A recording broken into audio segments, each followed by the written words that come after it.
பிரியமானவர்களே, இயேசு கிறிஸ்துவின் நாமத்தில் உங்களுக்கு என் அன்பின் வாழ்த்துக்கள். எப்படி இருக்கிறீங்க? சந்தோஷமா இருக்கீங்களா? இந்த காலை நேரம் எப்படி இருக்குது? காலையில எழுந்த உடனே மகிழ்ச்சியோட ஆண்டவரை துதிச்சிங்களா?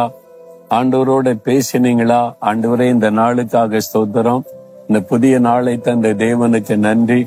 எனக்கு ஆசீர்வாதமான ஒரு நாளை தந்திருக்கிறீர் அப்படின்னு ஆண்டவரை துதிச்சிங்களா? எங்க துதிக்கிறது? இந்த நாளை சரியில்லை அப்படின்னு நினைக்கிறீங்களா? இந்த நாட்களை குறித்து ஒவ்வொருவருக்கும் ஒவ்வொரு சிந்தனை. திங்கக்கிழமைன்னா அது அப்படி, செவ்வாய்க்கிழமைன்னா அது தோஷம், புதன்கிழமைன்னா இந்த தசை சரியில்லை, ராகுகால யமகண்டம். சிலர் காலையில் எழுந்த உடனே ராசி பலன் பார்ப்பாங்க. என் ராசிக்கு என்ன மாதிரி இருக்குது, இன்னைக்கு என்ன நடக்கும், இன்னைக்கு நமக்கு நல்ல நாளே இல்லை அப்படின்னு நினைக்கிறவங்க உண்டு. சிலர் ஜாதகம் பார்ப்பாங்க, கைரேகை பார்ப்பாங்க. உங்களுக்கு இன்னும் 6 மாசத்துக்கு இப்படிதாங்க இருக்கும், ஒன்னும் செய்ய முடியாதுங்க, நீ என்னதான் நினைச்சாலும் சரிக்குதான் விழுந்து போவீங்க. அதனால மனசுல என்ன ஆகுன்னா, எனக்கு அவ்வளவுதான், நல்ல காலமே எனக்கு பிறக்காதா, இன்னி நல்ல காலம் பிறக்கும், அதுக்கு என்னது அப்படின்னு பல காரியெல்லாம் சொல்லுவாங்க. ஆனா ஆண்டவருடைய வசனம் என்ன சொல்ல தெரியுமா? கர்த்தர் என்ன சொல்ல தெரியுமா?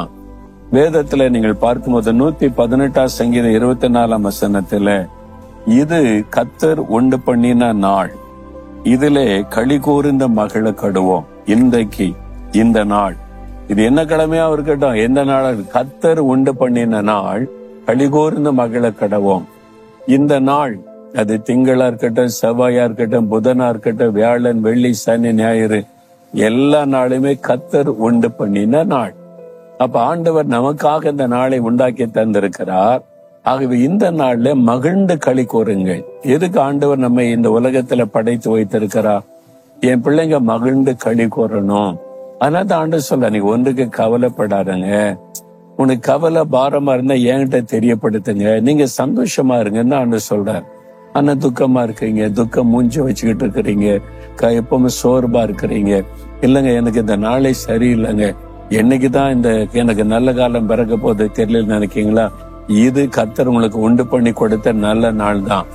ஒவ்வொரு நாளும் ஆண்டவரும் கூட இருந்தா நல்ல நாள் தான். இயேசு கூட இருந்தா எல்லா நாளும் மகிழ்ச்சியான நாள் தான், எல்லா நாளும் ஆசீர்வாதமான நாள் தான். குறிப்பா ஆண்டவர் சொல்றார், இந்த நாள் கர்த்தர் உண்டு பண்ணி உனக்கு கொடுத்திருக்கிற நாள். மகனே, மகளே, நீ மகிழ்ந்து களி கூறணும். எதுக்கு சோர்ந்து போயிருக்கிற? அப்ப இந்த நாள் முழுவதும் கூட யார் இருக்க போறா? இயேசு இருக்க போறார்ல, அதுதான முக்கியம். அப்போ இயேசு நம்ம கூட இருந்தா எல்லா நாளுமே நல்ல நாள், மகிழ்ந்து களி கூறணும். ஆண்டவரே, இந்த நாளுக்காக துதிக்கிறேன், நான் மகிழ்ந்து களி கூறுகிறேன், ஏன்னா இந்த நாளை எனக்கு ஆசீர்வாதமான நாளாய் நீங்க தந்திருக்கிறீங்க. இந்த நாள்ல எனக்கு நிறைய ஆசீர்வாதத்தை நான் பார்க்க போகிறேன், அற்புதங்களை பார்க்க போகிறேன், எனக்கு அதிசயங்கள் நடக்க போகிறது. விசுவாசிங்க. நீங்க இயேசு விசுவாசித்தா ஒவ்வொரு நாள் அற்புதம் நடக்கும். ஏன்னா ஒரு அற்புதமான ஆண்டவர். அவர் இந்த உலகத்துல உலாவின நாள்ல எல்லா நாளும் அற்புதம் செய்தார். ஓய்வு நாள்ல ஜபாலயத்தில் அற்புதம் செய்கிறார். எல்லா நாளும் அற்புதம் நடக்கிறாரு. ஏன்னா இயேசு கூட இருந்தா அது அற்புதத்தின் நாள். அப்போ இயேசு கூட இருக்கனால இந்த நாள் உங்களுக்கு ஒரு அற்புதத்தின் நாள். இது is your day of miracle. உங்க வாழ்க்கையில ஒரு அற்புதம் நடக்க போகிறது. மகிழ்ச்சியை நீங்கள் பார்க்க போறீங்க, சந்தோஷத்தை பார்க்க போறீங்க. நீங்க பயப்படுற மாதிரி ஒண்ணும் நடக்காது. வேலையில அது நடந்துருமோ, பிசினஸ்ல இது நடந்துருமோ, இவங்க இதை கேட்டுருவாங்களோ, அதை கேட்டுருவாங்களோ, என்ன நடந்துருமோ, ஒன்னும் பயப்படாதங்க. இந்த நாள் நீங்க மகிழ்ந்து களி கூறணும். இயேசுவே, நீங்க ஏன் கூட இருக்கிறீங்க, இந்த நாள் முழுவதும் எனக்கு கூட இருந்து நடத்த போறீங்க, அதனால நான் மகிழ்ந்து களி கூறுகிறேன். நன்மை தான் நடக்கும், அற்புதம் தான் நடக்கும். நீர் காரியங்களை மாற்ற எனக்கு அற்புதம் செய்வீர், நன்மையாக்க எனக்கு அற்புதம் செய்வீர். விசுவாசிங்க, அற்புதம் நடப்பதை காண்பீங்க. அதுக்கு பதிலா இந்த நாள் எனக்கு நல்ல நாள் இல்ல, இன்னும் 24 மணி நேரம் இப்படிதான் இருக்குமா, இன்னும் 8 மணி நேரம் ராகு காலம் யமகண்டம் இன்னும் அப்படிதான் இருக்குமான்னு நினைச்சீங்கன்னா நீங்க அதை விசுவாசித்தா அப்படிதான் நடக்கும். ஆனா கர்த்தராகிய இயேசு விசுவாசித்தா எல்லா நாளும் அற்புதங்களும் அடையாளங்களும் ஆசீர்வாதத்தை பார்த்து கொண்டே இருக்கலாம். இயேசுவோட நடந்து பாருங்களேன். நான் நடக்கிறேன், அவரோட நடக்கிறதுனால எல்லா நாளும் ஆசீர்வாதம், எல்லா நாளும் மகிழ்ச்சி, எல்லா நாளும் என்னை சந்தோஷமா வச்சிருக்கிறார். இல்ல மகனே, இன்னைக்கு நேரம் சரியில்லை, அதனால ஒரு 8 மணி நேரம் ஒண்ணும் பண்ண முடியாதப்பா, இது இப்படிதான் இருக்கும், 8 மணி நேரம் கழிச்சுதான் சாரியம் மாறும் அப்படின்னு ஆண்டு சொல்லுவாரா? அவர் எவ்வளவு வல்லமை உள்ள தேவன். அதனால இந்த கைரேகாரன் சொன்னா, ஜாதகாரன் சொன்னா, இந்த ராசி பல சொல்லுதுன்னு தவறான நம்பிக்கைக்கு இடம் கொடுக்காம உங்களை நேசிக்கிற 24 மணி நேரமும் கூட இருந்து நடத்துகிற ஒரு அற்புதமான ஆண்டவர் இயேசு. அவர் உங்களுக்கு சொந்தமா வைத்து கொண்டீங்கன்னா எல்லா நேரமும் மகிழ்ச்சியா இருக்கலாம், சந்தோஷமா இருக்கலாம்.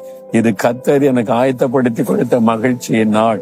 இன்னைக்கு எனக்கு சந்தோஷமான காரியம் நடக்குன்னு விசுவாசிங்க, அற்புதம் நடக்கும். விசுவாசிக்கிறீங்களா? இப்போ தவறான நம்பிக்கை தூக்கி எறிங்க, இயேசுவின் மேல விசுவாசம் வைங்க, இருதயத்துல கை வைங்க. இயேசுவே, இந்த நாள் நீர் எனக்கென்று உண்டு பண்ணின நாள், நான் சந்தோஷமா இருக்க, ஆசீர்வாதமா இருக்க உண்டு பண்ணி கொடுத்த நாள். இந்த நாளுக்காக ஸ்தோத்திரம். இந்த நாள் எனக்கு அற்புதம் நடக்க போகிறது. நான் பயப்படுகிறபடி அல்ல, நன்மை நடக்க போகிறது. அற்புதங்களை எதிர்பார்க்கிறேன்.